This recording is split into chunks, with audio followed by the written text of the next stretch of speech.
Well, welcome to another episode of Rimshots with Sean. Hope you enjoyed the QMJHL game with the Mooseheads, and you recognize this gentleman, Mr. Peter Baylis. Oh, can There he is, right? He does the anthem. He's been an anthem singer. We're going to cover that in a couple segments down the road here. What we want to talk about first was Peter was probably the fourth, maybe fifth, possibly sixth guest in the original when we started Barstools and Band Talk. And Steps Around the House was one of those bands, and we were talking. We had a little hiccup here, but we were talking about the Q104 Homegrown. Oh my gosh, that was a lot of fun. A lot of fun back then, man. That we made a tape at the very last the nth hour and sent it in a day late, and they liked us, and the rest, as they say, is history. First song I ever wrote, won a competition. That was a lot of fun. But that whole night too, the whole live show that you're talking about was just like. It was magnetic, you could feel the energy of the room. Everybody was so young, absolutely, and so gung ho to get make a mark on the music scene. And it was a really, really cool event, really nice event. Well, I remember it was at the Forum. I remember there was a great crowd. For me, it was cool because it was the first show that I was at. So it was kind of like you guys were up there. I was like, wow, these are first show we had. How old were you, man? I think it was 13 years old. Oh my god, that's hilarious. I think I saw April Wine when I was 13. Yeah. So. Way back when. So I mean, and that's that's the way she goes. But yeah. So I had mentioned in the other segment that I reconnected with Sean Bryson, who's back now from Toronto. Years in Toronto, was it? I believe. Yeah, Sean was working. He was doing album cover design or stuff like that, and he's got himself into some sort of computer programming gig. But what a drummer, man! Fantastic drummer. And your bass player, Brad. Brad was our second bass player. He played with the Pursuit of Happiness. Right. And he's a big radio show host on in Toronto, Jazz FM or something like that. But he does very well, billboards and stuff. I always thought that Brad was like a Letterman type guy, and he ends up being a big interviewer. Really entertaining guy. Canada's kind of Howard Stern, I like to say, but I don't know if he'd like that very much. But our first bass player was Jim Parker, and all those guys were from Cole Harbour back in the day. Jim we know the shelf life of people from Cole Harbour. Sometimes might not be that long. I'm just kidding.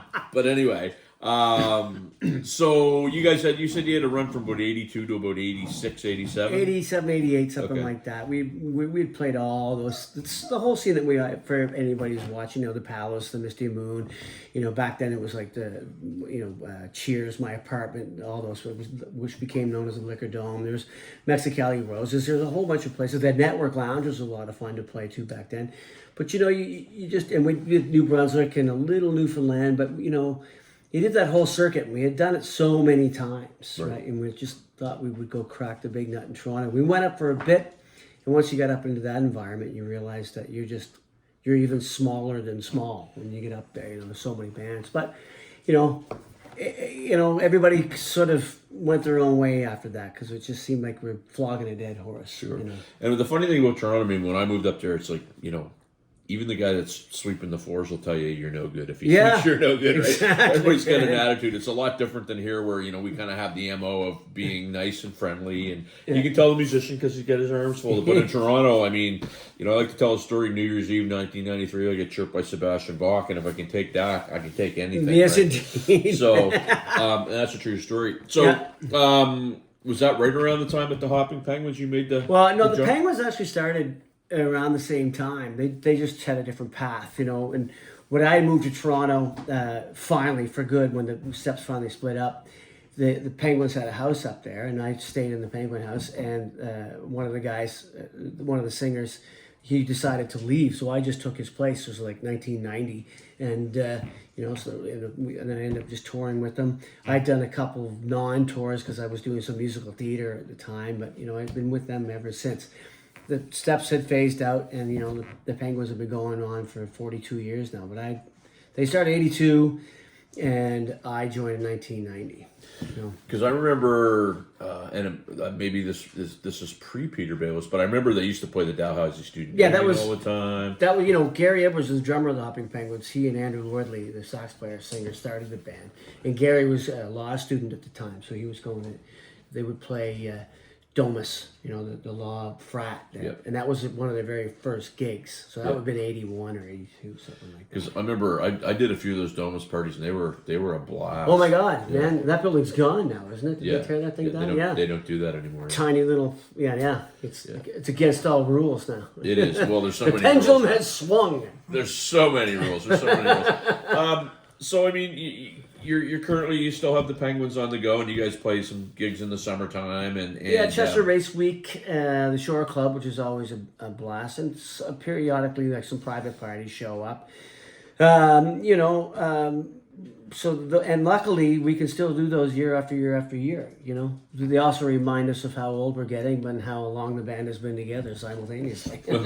Especially when you start seeing some of the people that used to come out and see when they were young too. Yeah, right? yeah. You see, so we entertain the parents, and now we're entertaining the kids, and now we're playing some of the kids' weddings. So it's like, That's a good point though, because oftentimes, like I still play, and you see the cycle of new students and the cycle of new people, and every year they get younger, but then they sometimes don't. They sometimes level off. Yeah. And I ask people for certain types of music, why do they think they resonate? So like for hard rock, why is it still relevant to younger kids? I'll ask you, like the music that you're doing, if you're seeing younger people, why do you think it's still a popular thing? I don't know. We're playing with the Penguins. We're playing some ska and some old, Bob Marley reggae and stuff. And it's funny you asked that question, because I noticed this year when we were playing outdoors at the Chester Race Week, we were playing some of these old, 80s, the English beat and the specials and Bob and all that stuff, Bob Marley, and they were mouthing the words. They were singing the words, and at times I could, or even like the Police, when we play Message in the Bottle, because I revived that song from way back when, the entire crowd sang every single lyric to the song. I just held the mic.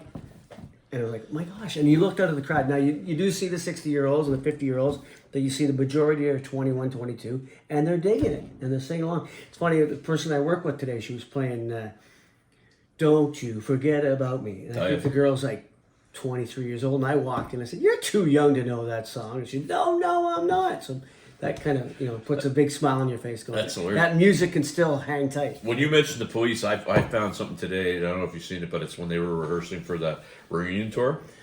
Go look it up. Because I got to tell you, Stuart Copeland and Sting didn't miss a beat from their battling days.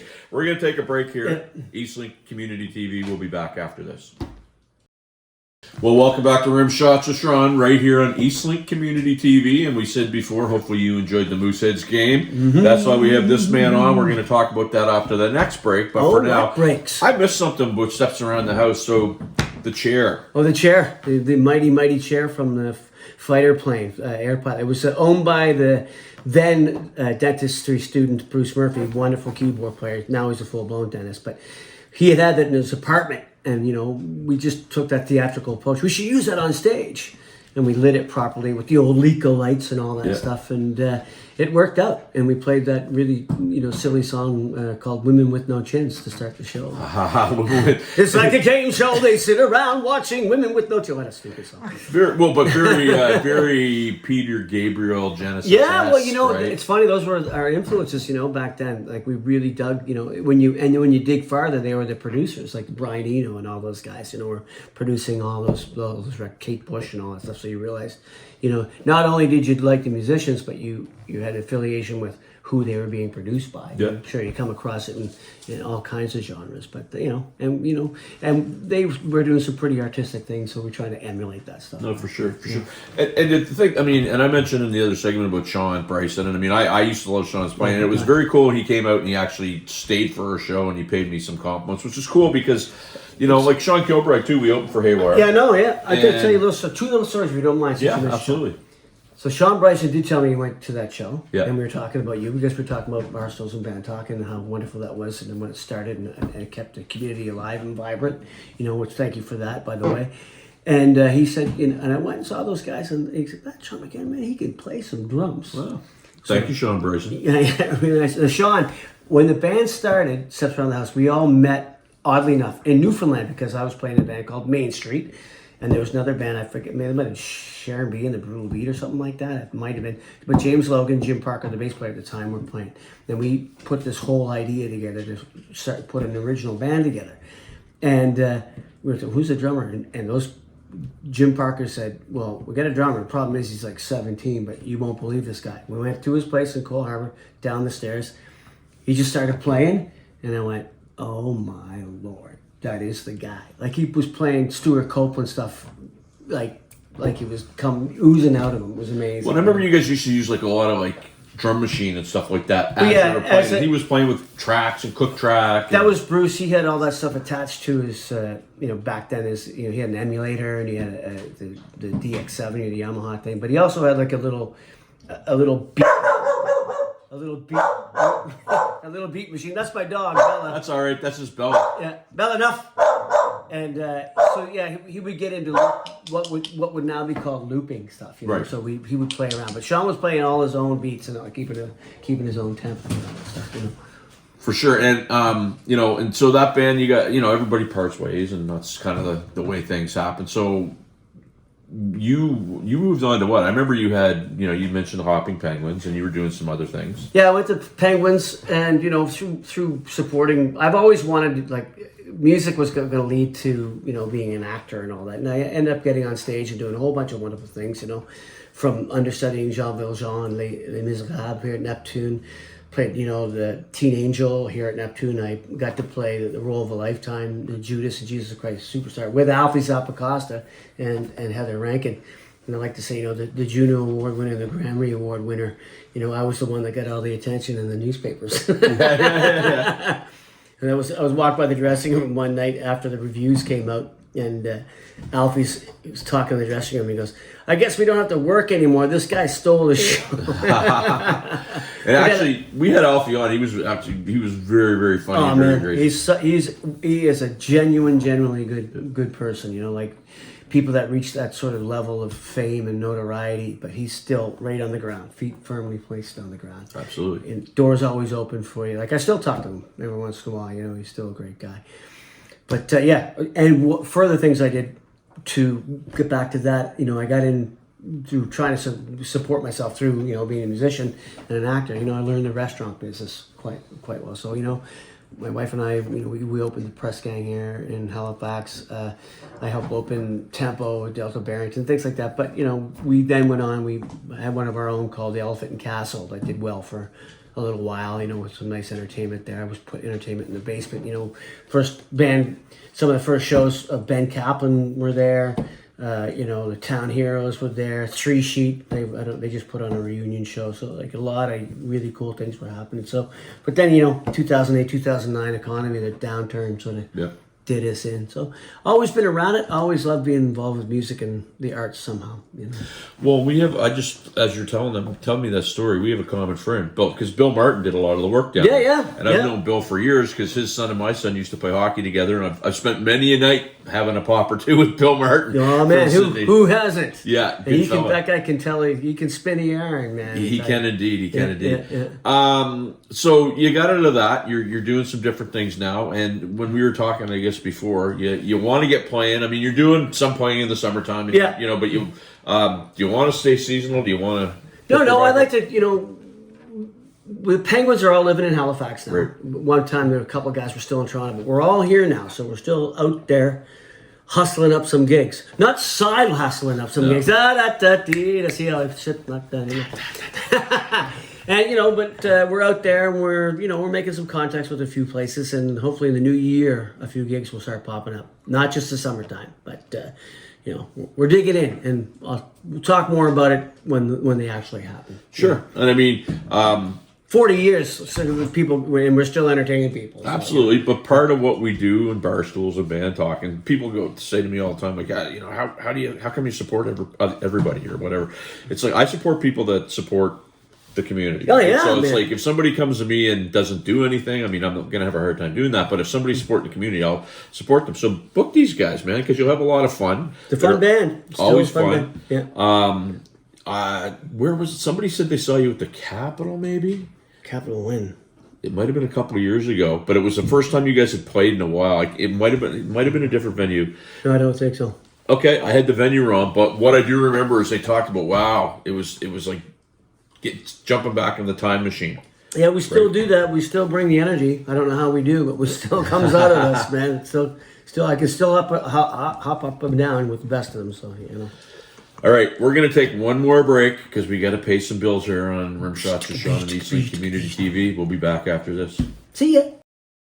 Welcome back to Rimshots with Sean right here on Eastlink Community TV. So we have Mr. Peter Baylis, and I'm going to say this again. Hopefully you enjoyed the Mooseheads game because we're going to tie this all in. Okay. All right. So we can't tell you the score though. We can't tell you the score. It was a great game. We can tell you that. Awesome game, man. That Dumais something else, isn't he? Yeah, that's one of the new kids. So I used to be on the community relations, the Mooseheads community relations. What did you really? I was on it for 4 years. How long ago? 2008 till 2012, maybe. So when they won. So I was there at Brad Marchand's last year when they went to the finals and lost to Hull. Right. Who else was there? Would have been Bryce Swan. Would have been okay. Right. Logan McMillan. Yeah. That era. When they lost to Hull, it was actually Claude Giroux was the captain of the Hull Olympics. Oh my lordy, lifted. Yeah. Or Gatineau, sorry, we got to get it right. But Gatineau, get it real right. And I'll mention some guys like Roby Redmond was the chair. He was an amazing guy. Wow. Super organization, though, man. So back then, Brian Urquhart, and still there. Travis, 20th anniversary. I know they did the whole thing, so it was great. And Danny O'Hearn worked for Mooseheads, and now is one of the owners of Nine Locks. So my God, eh? Anyway, enough with the free advertising. We're gonna shining up that guy. We're gonna get back. So I was at a game. I had no idea. This guy comes up. Well, you're welcome, blah, and it's like I wasn't paying attention because you're supposed to pay attention during the anthem. I wasn't. You're not the only person that says that. And anyway, I hear this voice, and it's like that voice sounds familiar. I look down. It's Peter Baylis. Yeah. So you've been doing that how long now? This is my 14th season. Okay. And it's a very good story. I've been doing it 14 years, obviously, but back in the day, back when we were really young, my dad used to take my brother and I by train, via rail, CN rail at the time, to go to Montreal, see some family members, and catch in the old Montreal Forum, 3 or 4 games during March break. So I was like 9, 10, 11, 12 in those years, right? I was playing hockey, loving it, dreamed of playing with the Habs. But I would sit there and the Habs would come out, and I still have dreams that I'm playing for the Montreal Canadiens, for God's sakes. Don't hold that against me. No, I won't. I was going to say segment over. Yeah. Okay. Anyway, but then this guy came out, and I can remember vividly, this silver-haired guy with the tuxedo, and Roger Doucette. And I said to myself, even back then, I said, man, if I don't do that, maybe I could do that someday. Fast forward, and look what I'm doing. 14 years of doing it and still loving it. Love hockey, proud to be a Canadian, and love singing. So it all comes together in 1 minute and 32 seconds. So when I remember before you started doing it, there was a girl that used to do it, but then they kind of rotated people for a bit. They brought one time I saw the late, great, what's his, Bruce Castro. I wasn't at the game, but... He came out, and when I owned the Elephant and Castle, I had a box. So I saw a whole bunch of games. That was the impetus. I was like, you need the same singer all the time. Yeah. I was at a cocktail party with a few cocktails in me, yeah. and there's some Moosehead reps there. I said, you need, not that it's me, but you need the same singer. And they said, oh, sing it right now then. I said, I didn't say it had to be me. So I sang both anthems at a cocktail party for, I think the guy's name was James Logan. He might have been World Trading Convention Center back then. He said, oh, well, we're going to get you an audition. So I went and auditioned, and I did both songs just for like 8 people in the stands, and they came down and said, welcome to the next season. Well, there you go. Halifax Mooseheads. But Bruce Castro was amazing. He came out with a guitar and did it. And I saw a couple other, it's a hit or miss when people do the anthem. As we all know, watching sporting events, the old Roseanne Barr fiasco and people like that. And then there's people that try the vocal gymnastics, and I sing it straight ahead. But the biggest compliments I get from doing that make me feel the best are from the people that are in service, in the armed services and armed forces, and they'll come up and we're really proud of the way you do that. And that makes me feel like $1 million. Well, and I'm not just saying this because you're sitting here, because I've said to and I haven't been to a game in a while. Although I was there, well, not tonight, but tonight technically because we're on the intermission. But I've remarked to a bunch of people a number of times, you know what? It's nice to go and hear the anthem and not, hear somebody vocal warm up or whatever. Like you sing it on key. You do a little thing at the end where you'll just a little bit. That's the only thing. I get the crowd involved. Yeah. I do some in French, and the Go Musco, and a little bit of I just jump the octave at the very end, just to give it. I cover a whole lot in a minute and 32 seconds or whatever it is. So one of the things I always wonder, because anybody knows, especially when you're a singer, you got to be able to hear yourself. Like you're just going off the PA. Is that what you're going off of? I'm going off of a very well practiced head voice, and you can probably understand this. You guys all got to know who our camera person is. Maybe you can tell, but. Through the years of playing loud rock and roll, I'm not a monitor guy. Like I will remember the Scrapper, the late great Scrapper. Absolutely. So he would mix the fronts so loud that I could feel that, and through learning vocal techniques and hearing head voice and hearing the fronts, I now find monitors. After I get what they sound like, I usually unplug them. Okay. Because I can hear my voice. I think you probably do the same thing.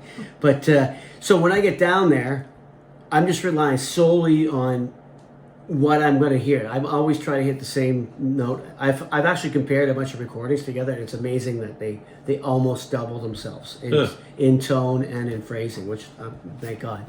But no, it's just, and then I notice above me there's a speaker, and okay, that's cool. And then I can honestly hear people trying to sing along at the same time, like all this stuff. But like this sounds a little esoteric to throw in here, but everybody thinks that thing is really.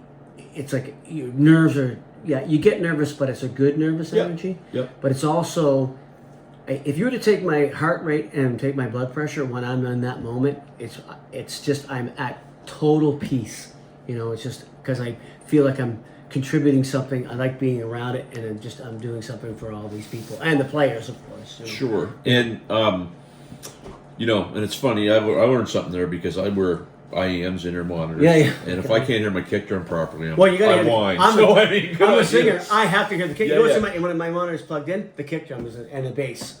But one of the things that I will say too, and you become a brand there, and I've gone to other events and other hockey events where they have other people singing it. It's kind of a letdown. It's not to say whoever's singing isn't good. Yeah. It's just they built a brand in the building, and one of the things I do like about that team is. It's the 2 all beef patty special. You're going to get the same thing every time, and it's fun. It's funny, just with my own personal opinion. It's not anything to say about the Mooseheads organization because they're wonderful, but I just think that, when I said they should have the same singer all the time, it's almost you should prepare them for what the show is all about. Yeah. I know that some buildings use different singers all the time, but get that vibe. And I really firmly believe I've seen them. You've seen them grow from where they were in the beginning. Now it's a real well-established, orchestrated show, and I'm just more than proud to be part of it every game. You know what I mean? Well, and if you can't believe we're done, this is it, man. Hey, so thanks for having me. Next time, there's Bella. Next time you're at a Mooseheads game, make sure you drop by and say hi to Peter. Thanks a lot for tuning in Eastlink Community TV. We'll see you next week. Thanks, Sean. Appreciate it. Thank you.